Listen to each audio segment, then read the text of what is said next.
कल्पना कीजिए, एक ऐसी भूमि जहां दुनिया की सबसे पुरानी सभ्यता बसी, जहां शून्य की खोज हुई, जहां से आध्यात्म, विज्ञान और युद्ध की कहानियां पूरी दुनिया में फैली। ये है भारत। एक देश नहीं, बल्कि 5000 साल पुरानी एक जीवित कहानी। आज हम जानेंगे भारत का पूरा इतिहास, सिंधु घाटी से लेकर आजाद भारत तक।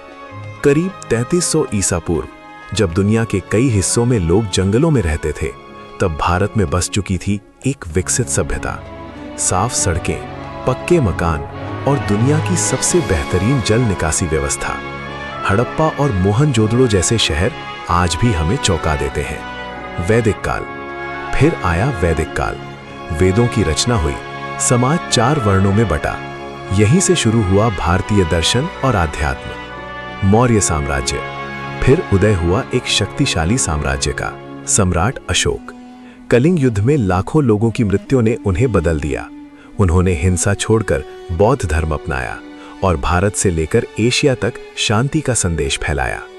गुप्त साम्राज्य। इस काल को भारत का स्वर्ण युग कहा जाता है। गणित में शून्य की खोज, खगोल विज्ञान में बड़ी उपलब्धियां, कला, साहित्य और विज्ञान का उत्कर्ष। भारत तब ज्ञान का केंद्र था। 13वीं सदी में दिल्ली सल्तनत की स्थापना हुई। भारत में नई स्थापत्य शैली आई। मुगल साम्राज्य। फिर आया मुगलों का दौर। बाबर ने इसकी नींव रखी, लेकिन सबसे प्रसिद्ध शासक थे अकबर। उन्होंने धार्मिक सहिष्णुता को बढ़ावा दिया। और फिर शाहजहां, जिन्होंने ताजमहल बनवाया, प्यार की सबसे खूबसूरत निशानी। 17वीं सदी में भारत आया।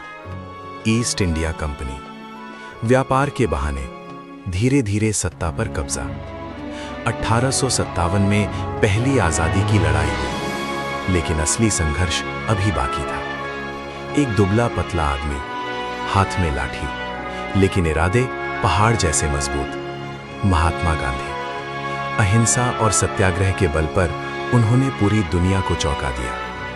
उधर भगत सिंह ने क्रांति की ज्वाला जलाई और सुभाष चंद्र बोस ने कहा, तुम मुझे खून दो, मैं तुम्हें आजादी दूंगा।